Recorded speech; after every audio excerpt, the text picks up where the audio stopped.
3D Game Art Basics. Welcome to Quadsphere Campus. This channel is your go-to resource for game art and development education. We cover topics I learned in school, as well as those I wish I had been taught during my time there. Our videos focus purely on educational content designed to help you grow your skills in game art and development. For a quick overview of what we offer, be sure to watch the channel's intro video. If you find our content valuable, please like, share, and subscribe. Your support helps us reach more aspiring game developers and artists. Thanks for joining our learning community. Welcome to our introductory lesson on 3D game art and its role in game development. In this episode, we'll explore the fundamentals of 3D game art, providing you with a broad overview of the field. Consider this your first step into the world of digital artistry for games. Don't worry if some concepts seem complex. We'll dive deeper into each topic in future videos. Ready to begin your journey into the exciting realm of 3D game art? Let's get started. What is 3D art? Let's start with the absolute basics. What is 3D art? 3D art is a type of art that creates the illusion of depth and volume by using 3 dimensions: height, width, and depth. Unlike 2D art, which is flat and has only 2 dimensions, 3D art can be viewed from different angles and perspectives, as if it were a real object or scene. 3D art is created using specialized software and tools that allow artists to model, texture, light, and animate virtual objects and environments. These objects can be anything from characters, creatures, and vehicles, to buildings, landscapes, and abstract shapes. 3D art is used in various fields, such as video games, movies, architecture, product design, and more. It requires a combination of technical skills, artistic vision, and creativity to produce high-quality and engaging 3D art. Fundamentals. Virtually all 3D game art is constructed from 3 fundamental elements: vertices, edges, and faces. These elements form the basis of 3D modeling, following principles and naming conventions similar to those used in trigonometry and mathematics. A vertex is a single point in 3D space, defined by coordinates along the X, Y, and Z axes. Vertices are dimensionless points, lacking inherent size or rotation. An edge is a straight line that connects 2 vertices. A face is a flat plane formed by connecting 3 or more vertices, with the most basic face being a triangle created by connecting 3 vertices. By manipulating these basic elements, through translation, rotation, and scaling, and arranging them into various configurations, artists can represent virtually any 3D shape. These configurations are typically called meshes or geometry. The most fundamental polygon in 3D modeling is the triangle, also known as a tri, which consists of 3 vertices connected by 3 edges. A quadrilateral, commonly referred to as a quad, is a flat 3D rectangle composed of 4 vertices. In rendering, quads are often automatically divided into 2 triangles. Any polygon or face with more than 4 vertices is referred to as an n-gon. While triangles are the fundamental unit in 3D graphics, many 3D modeling programs allow artists to work directly with quads. This is because quads are often easier to read and manipulate in modeling software. When it comes time for rendering or game engine integration, these quads are typically converted, or triangulated, into triangles automatically.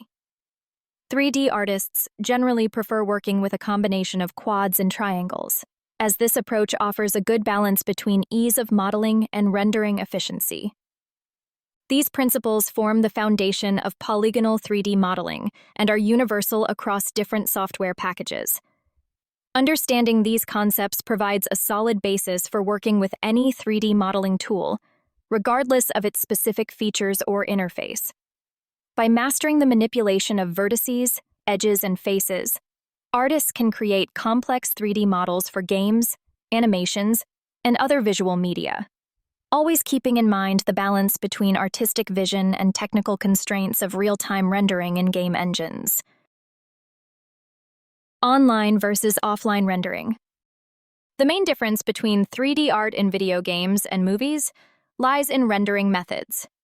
Movies use offline rendering, allowing for high-fidelity visuals but requiring significant time to process.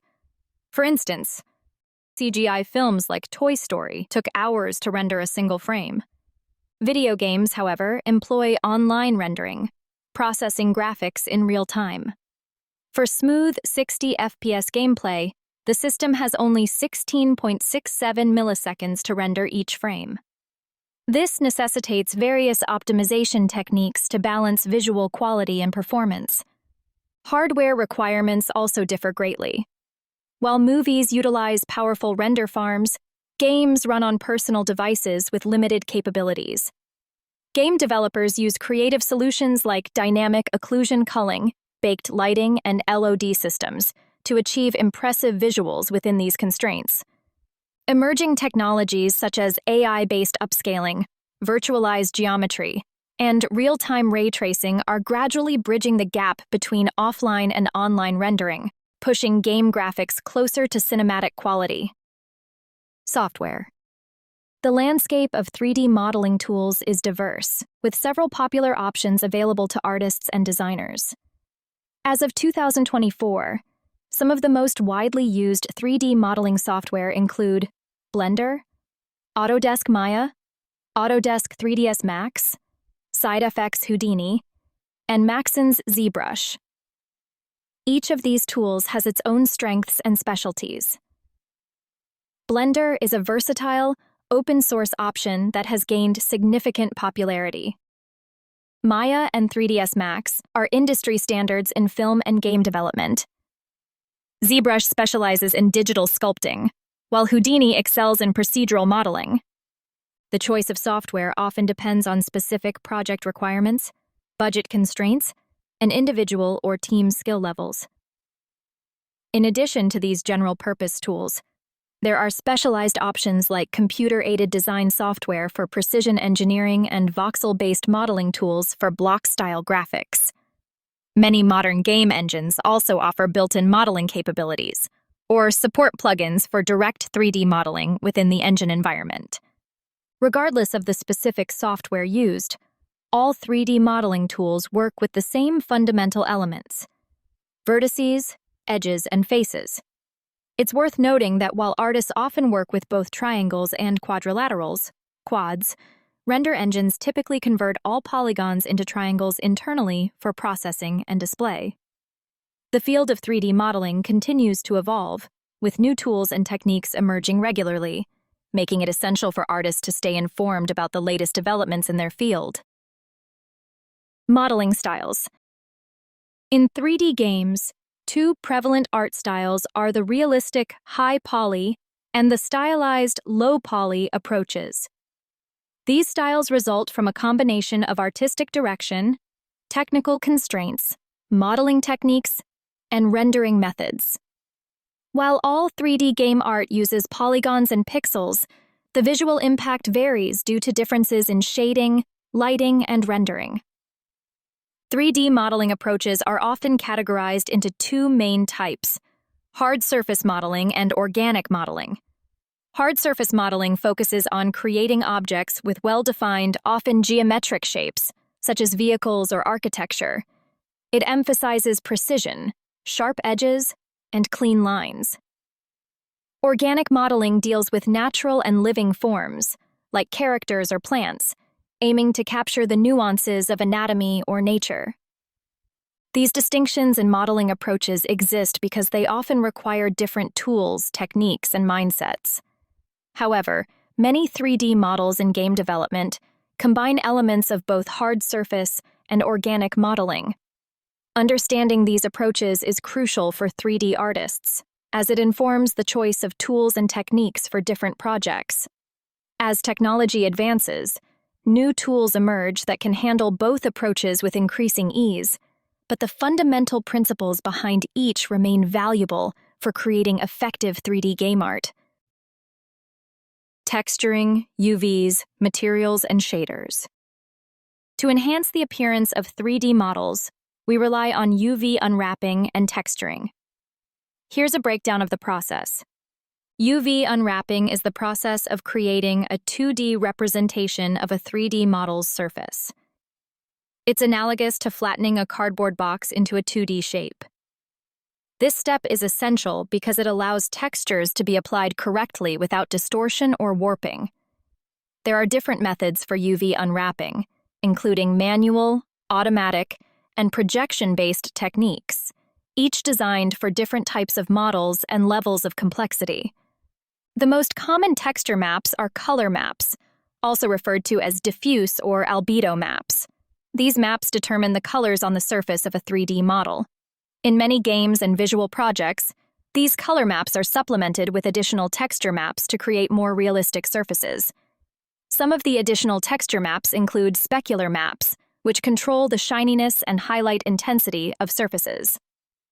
Metalness maps define which parts of a surface are metallic, while roughness maps determine the microsurface detail, affecting how light scatters. Normal maps add surface detail without increasing geometry complexity. Each of these maps plays a specific role in how light interacts with the surface, adding extra details to enhance the model's realism. Materials define the physical and visual properties of an object, such as its color, shininess, and transparency. Essentially, materials provide a set of instructions to the 3D software, dictating how the object should look.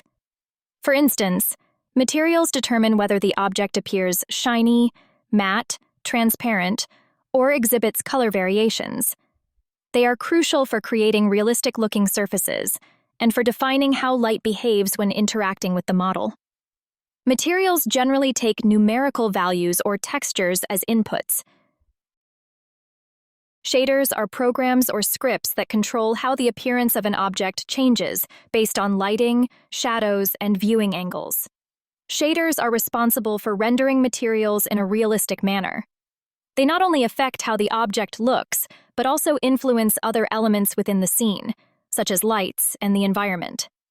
In 3D modeling software, shaders are used to create effects such as reflections, refractions, and surfaces ranging from coarse to mirror-like. Shaders can also be used to create various surface visual effects, as well as enhancing the artistic direction of the product.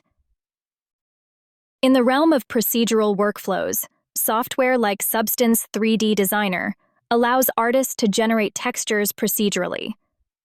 This means textures are created through a series of nodes and generators, ensuring that they can be scaled up or down without any loss of quality. This procedural approach provides significant flexibility and control in the texturing process, allowing for easy modifications and iterations. In summary, while materials define how an object looks by specifying its surface properties, shaders determine how the object interacts with light and how it's rendered on screen.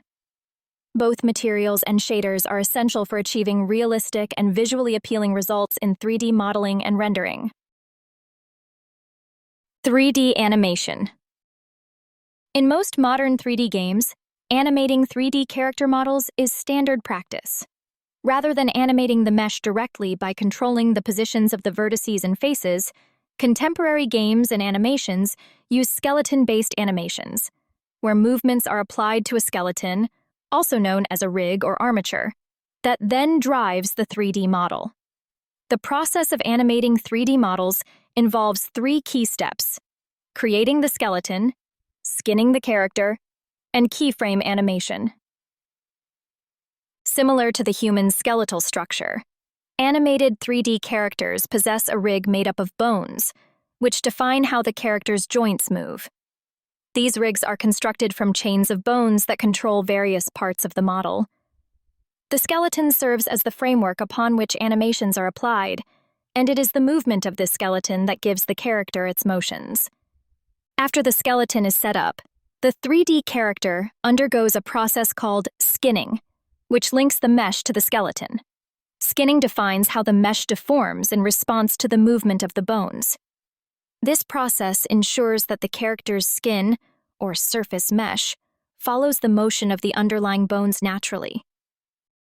The next stage is keyframe animation, where animators set specific poses, keyframes, at various points along a timeline.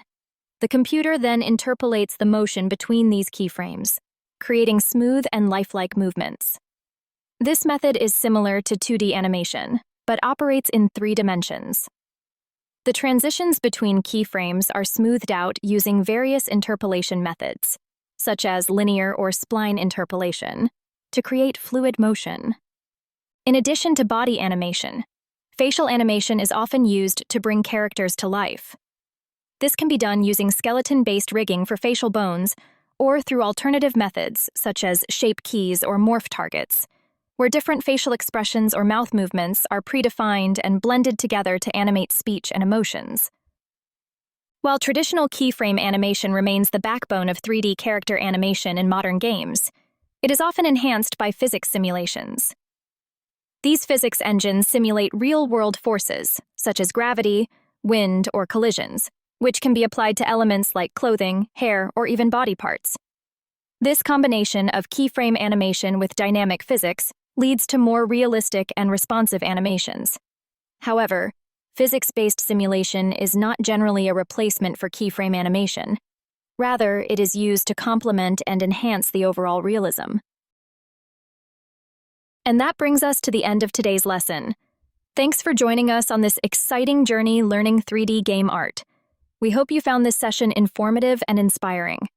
Remember, mastering these skills takes time and practice, so don't get discouraged if you don't get it perfect right away. Keep experimenting, stay curious, and most importantly, have fun with your creations. If you enjoyed this video, please give it a thumbs up and consider subscribing to our channel for more 3D game art tutorials.